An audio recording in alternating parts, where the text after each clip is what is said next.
ya. Mesti diongkosin. Kali nggak dia ketemu saya ya. Mesti diongkosin baru dia berangkat. Ya mau gaya apa Taladenis mau yang Christian wis. Tapi ketemunya di sini di Belanda.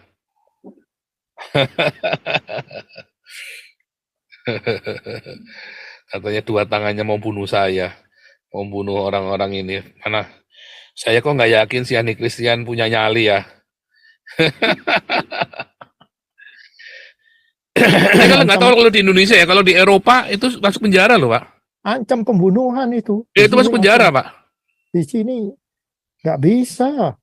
Ngomong aja lu ngomong apa ngentut lo mulut lo. Enak aja ngomong apa ngancam-ngancam orang mau bunuh mau apa. Gila kalau berani lu ke sini lu.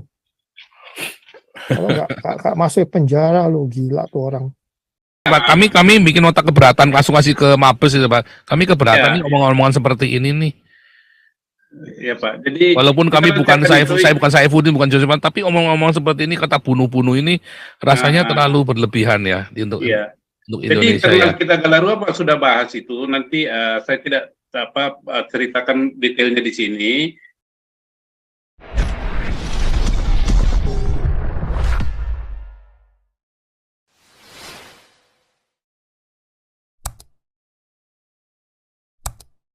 Wawan sudah kita bungkus. Oh, kita boleh melawan, saudara ya. Lawan kita adalah verbal, yaitu apa? Verbal, advokasi. Itu perlawanan kita, saudara. Kalau gereja semua sepakat berani ngelawan, ya, orang Islam ini nggak berani macam-macam, saudara. Karena gereja pada nggak berani ngelawan, kalian tambah diinjek. Ya, harus lawan. Harus lawan. Apalagi ada si Ani Christian ya. Ancaman, kalau saya jadi bininya Saifuddin tak laporin itu saudara ya. Cuma kan bisa memang pengkhianat bininya Saifuddin kan itu. Memang bini pengkhianat, wanita ambu itu nggak jelas. Perempuan nggak jelas. Ya kan? Kalau saya jadi bininya Saifuddin, Ani Christian tak laporin ke polisi itu ancaman pembunuhan itu. Ancaman pembunuhan hukumannya berapa lama tuh ya? Statement ancaman pembunuhan aja itu sudah pidana loh saudara.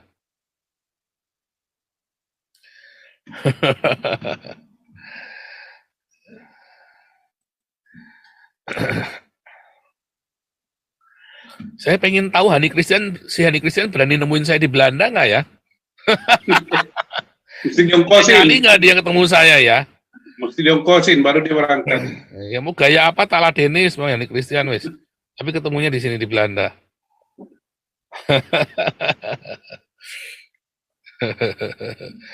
Katanya dua tangannya mau bunuh saya. Mau bunuh orang-orang ini. Mana? Saya kok nggak yakin si Ani Christian punya nyali ya.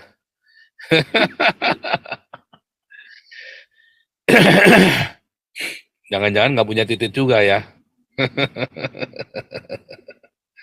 Oke. Ya, kita lanjut. Jadi begitu saudara ya. Ya, Andi USA. Apol, sama saking siang pagi malam. Ya. Itu si Handi, apa namanya? Handy, apa namanya? Berani nggak ngomong. Lu berani masuk Amerika nih, gue bayarin lu tiketnya, lu masuk ke sini coba. Soalnya dia udah mengancam pembunuhan kan. Iya, itu, ada ancamannya itu Pak. Di screenshot aja. Screenshot. It's a threat. Lu berani masuk sini, sampai di airport langsung dikecek lo. Kalau berani ke sini. Jangan ngomong aja, ngomong. Apalagi Saifun itu sudah granted loh asilumnya loh di Amerika. Iya, dia udah green card, udah ke asylum. Nanti alamatnya Saifuddin gua kasih deh, nomor telepon gua kasih. Lu kalau berani ke sini. Jangan kan nginjak tanah Amerika, lu di airport aja di pesawat udah dikecek lu. Itu apa namanya? Itu threatening, itu apa namanya? Ini kan ancaman. Saya kalau nggak tahu kalau di Indonesia ya, kalau di Eropa itu masuk penjara loh Pak. Ancam pembunuhan itu. Ya, itu masuk penjara Pak. Di sini nggak bisa. Ngomong aja lu ngomong apa ngentut lo mulut lo. Enak aja ngomong apa ngancam-ngancam orang mau bunuh mau apa. Gila kalau berani lu ke sini lu. Kalau nggak masuk penjara lu gila tuh orang. Pikirannya otaknya ini. Nah, anehnya tadi Pak Paul udah bilang. Waktu dia Kristen, kok baik-baik aja, tenang-tenang ini Cina-Cina normal. Begitu mualaf jadi Cina edan, anak setan. Jadi anak setan nih ya. Iya, jadi anak setan. Pikirannya itu udah mau bunuh, mau merusak. Itu kan memang sifatnya iblis. Iya. Datang untuk membunuh, mencuri dan memusnahkan. Itu pikiran mereka. Setan semua. Ayo berani ke sini. Gua garanti, gua ada datanya. Mau cari orang siapa aja di Amerika, gua ada, bisa dapat. Kalau lu berani ke sini, ngancam-ngancam orang. Gila itu orang. Saya berani ngomong gini, Pak Paul, soalnya hari ini saya orang Arab sih, UAE. Orang Arab saya hari ini. Thank you.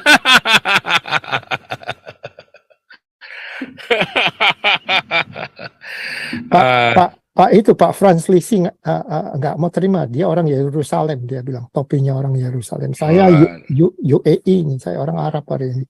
Aduh, nggak Aduh, thank you. Gimana nih caranya nih? Ini orang-orang ini ya ngoceh. Saya tunggulah nih di Amsterdam lah, Schiphol lah. Saya tunggu ya.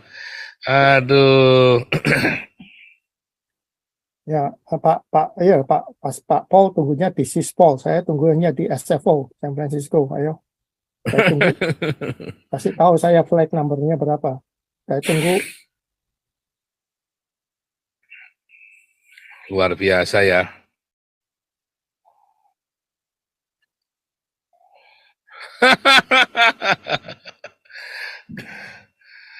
Lanjut.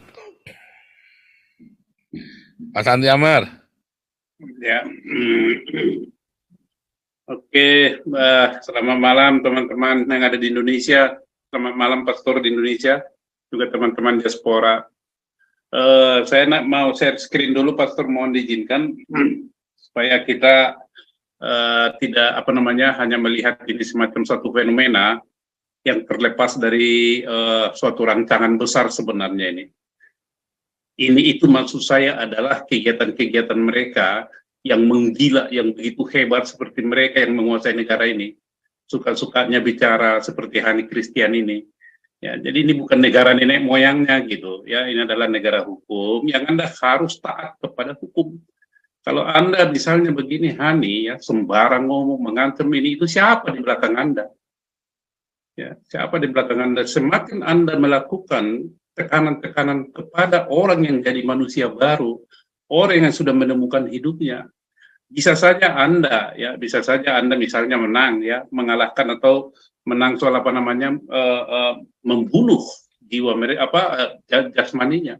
Mas Andi Amar. Ya. Mas Andi Amar. Kayaknya gini loh Pak, Galarua bisa laporkan si Hani ini loh Pak. Ya Pak ya. Keberatan aja bilang Pak, kami bikin nota keberatan, langsung kasih ke Mabes itu Pak. Kami keberatan nih omongan-omongan seperti ini nih. Ya Pak. Jadi walaupun kami bukan Saifuddin, bukan Josepan, tapi omong-omong seperti ini, kata bunuh-bunuh ini rasanya terlalu berlebihan ya untuk Indonesia. Jadi ya. Kita Galarua Pak sudah bahas itu. Nanti saya tidak ceritakan detailnya di sini. Kita sudah bahas di internal Galarua, nanti tindakan apa yang kita lakukan yang secara konstitusional lah. Ya gitu Pak. Jadi mana ini ya? Ini. Mau share screen ya? Ya, saya share screen aja Pak dari sini. Boleh Pak ya? Ya udah. Nah, ini kelihatan Pak ya? Belum lah. Oh, sebentar. Ya, sebentar.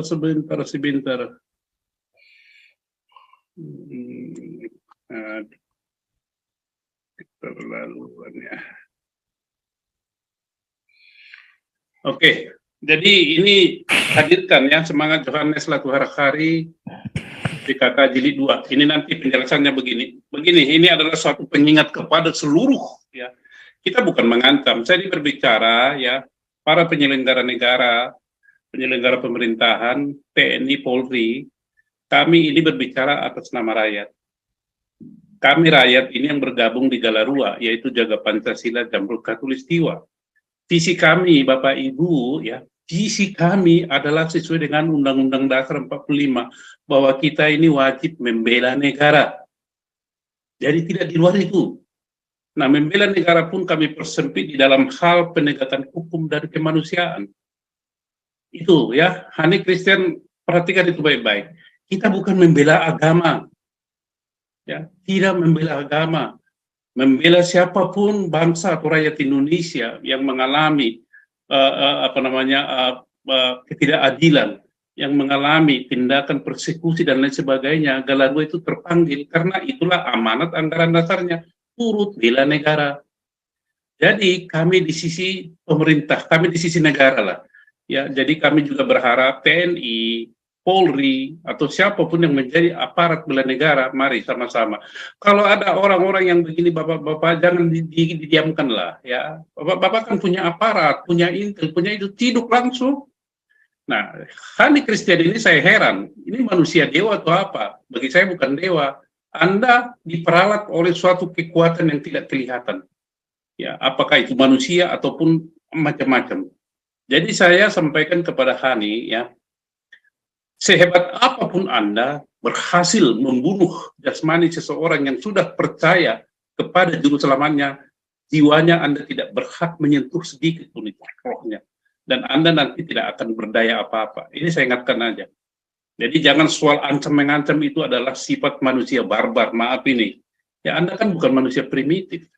Kalau Anda manusia beradab dan beradab, tidak keluar omongan Anda begitu. Salah, Pak Santi Amardia itu memang barbar, Pak. Ya, barbar. Jadi Anda lah biadab gitu. Memang dia Jadi, barbar, Pak.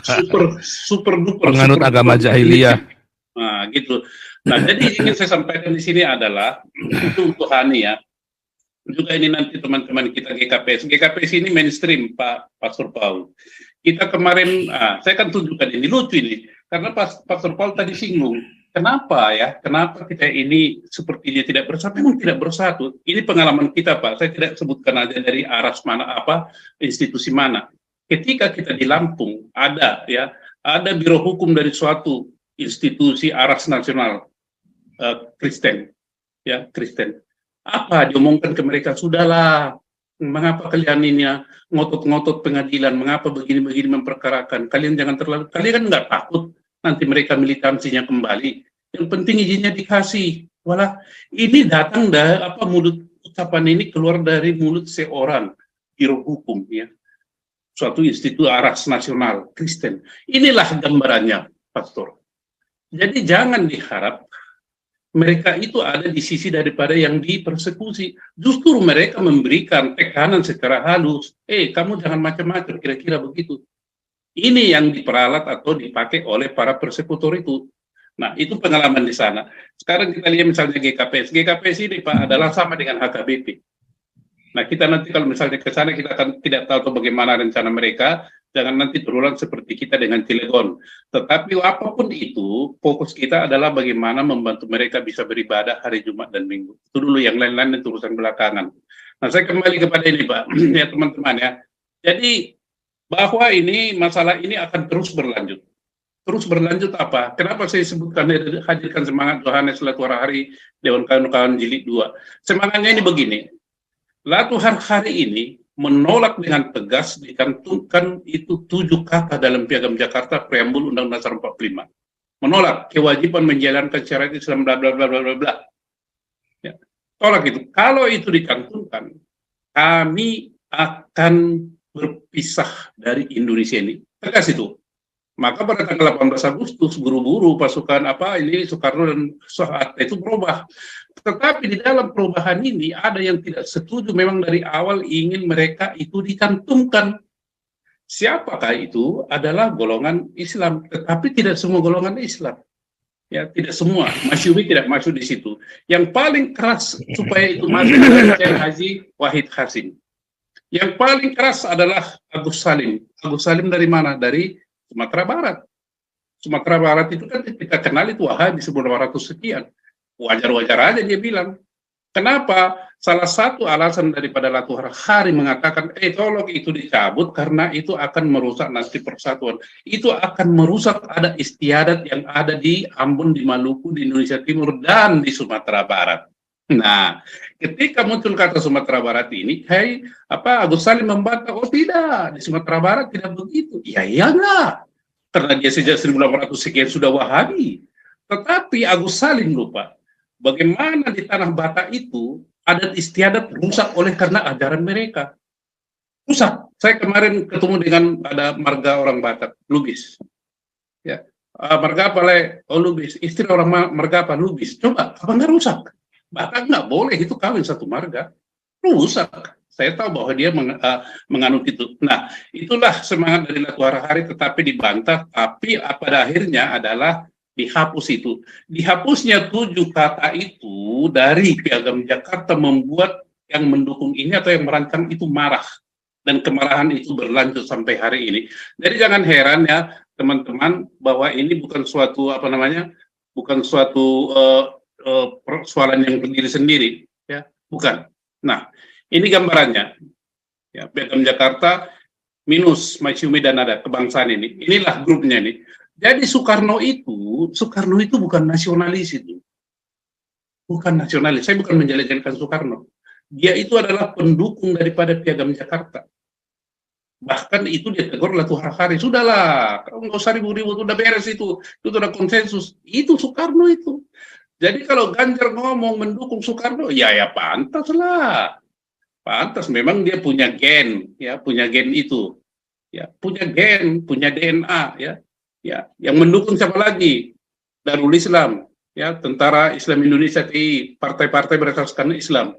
Itu 1956 sampai 1959, dan itu berlangsung dengan hingga hari ini, ya, Bapak Ibu. Ini perlu kita ketahui. Nah, ini ketika perdebatan itu terjadi, Soekarno bilang apa? Jika 7 kata tidak dimasukkan, pihak Islam tidak menerima preambul, perselisihan terus terjadi. Kan dia mengintimidasi nih golongan kebangsaan. You harus terima dong. Kalau you nggak terima, nanti akan perselisihan terus terjadi. Ini ternyata apa? Ternyata apa? Diterima perselisihan. Ini. Kemudian Kiai Haji Wahid Hasim tidak menimbulkan masalah seperti yang dikhawatirkan. Mana? Kan timbul masalah. Presiden orang Indonesia. Nah ini. Sampai begini nih, presiden harus orang Indonesia asli dan beragama Islam. Coba. Dan agama negara, agama Islam.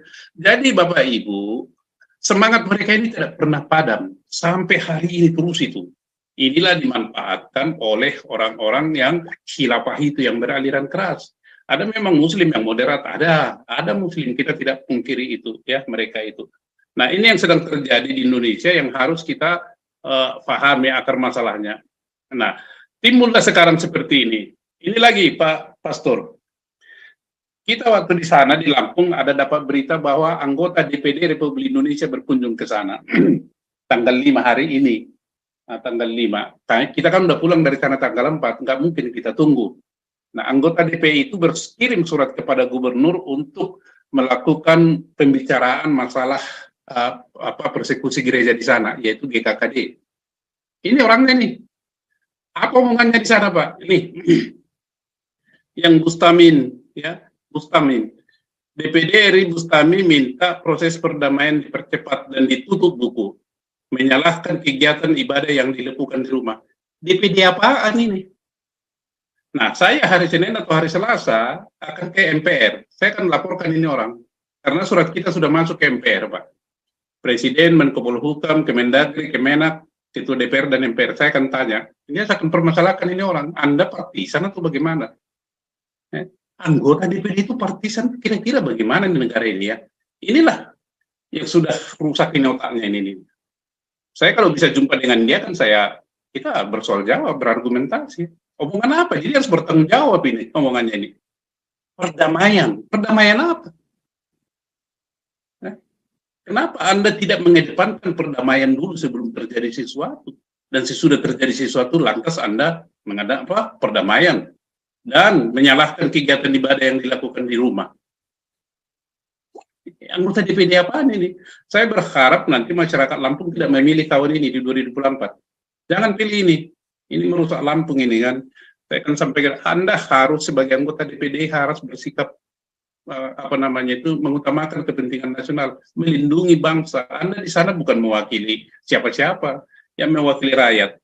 Nah, itulah perwujudan daripada yang saya katakan tadi, supaya kita punya gambaran. Nah, datang lagi si kuntilanak ini yang di Pak Paul bilang tadi, kuntilanak ini kan, nih, dengan pekik kebanggaan mereka itu, ya. Ajojing ini, ajojing itu tadi ngibing itu, gibing Pak, itu bahasa Medan ajojing. Berlanjut lagi di si binongko ini binongko ini kan, dan yang lain-lain. Jadi yang ingin saya sampaikan adalah bahwa sebenarnya semangat mereka ini sudah berakar jauh ke belakang sejak sejak tahun 600-an ya. Tetapi saya tidak bicara itu, kita potong dulu mulai dari di Indonesia ini 1945. Yang ingin saya katakan adalah kita harus ingatkan mereka. Anda tetap begini, jangan pikir Anda tidak ada risiko. Pasti risiko. Maka saya usulkan ya kita harus menggalakkan semangat Yohanes Latuharhari bilik 2. Kita akan ingatkan ini bagaimana caranya, nanti punya cara sendirilah. Tetapi ini saya teman-teman juga yang lain jangan melupakan ini semangat Yohanes Latuharhari. Harus tetap kita kumandangkan. Inilah peringatan kita kepada mereka. Bagi kita tidak apa-apa. Tidak apa-apa, kenapa? Dijamin kok.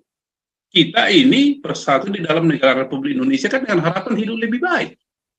Dilindungi, disejahterakan, dicerdaskan, tertib. Ternyata negara tidak mampu melakukan itu. Lah buat apa bergabung? Sayonara kan, itulah pertimbangan dari Yohanes Latuharhari. 1945 dia sudah ingatkan itu. Nah, sekarang ini secara konstitusional dan terbuka, secara konstitusional tidak terbuka, itu tidak masuk di dalam preambul. Ya, tetapi ya yang namanya Kiai Haji Wahid Hasyimini mengatakan bahwa dalam konsideran dekret presiden tanggal 5 Juli 1959, Soekarno mengatakan bahwa jiwa dari Piagam Jakarta itu ada melekat di dalam pembukaan Undang-Undang Dasar 1945 sekarang. Jiwanya itu. Soekarno mengatakan itu artinya apa? Inilah memberikan suatu lampu hijau bagi mereka untuk terus merangsek menerapkan itu syariat-syariat mereka itu. Karena bagi mereka adalah khalifah. Khalifah itu bukan hanya memerintah negara, tetapi juga imam. Dan ini tidak akan berhenti sampai kapanpun sebelum itu terwujud. Nah, ini bagi kita yang ada di Indonesia ini harus menyikapi ini secara cerdas dan cermat. Kalau kita tidak mau berisiko, goodbye sayonara, semangat Latuharhari. That's it.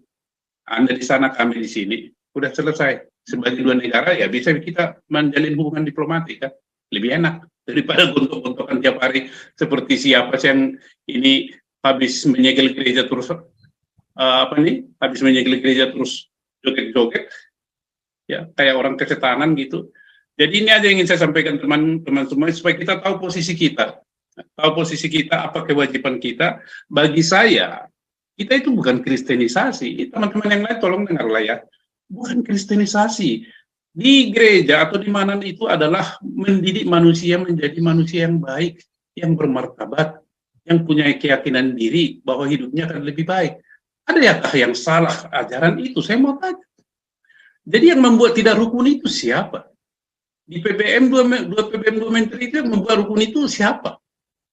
Tugas gubernur, bupati, wali kota apa? Untuk melakukan atau membina kerukunan, membina FKUB, dan Anda harus melaporkan setiap bulan kegiatan Anda. Kita akan tanya nanti Bupati ini Purwakarta, ada nggak laporan Anda setiap 6 bulan tentang pembinaan kerukunan beragama di wilayah Anda?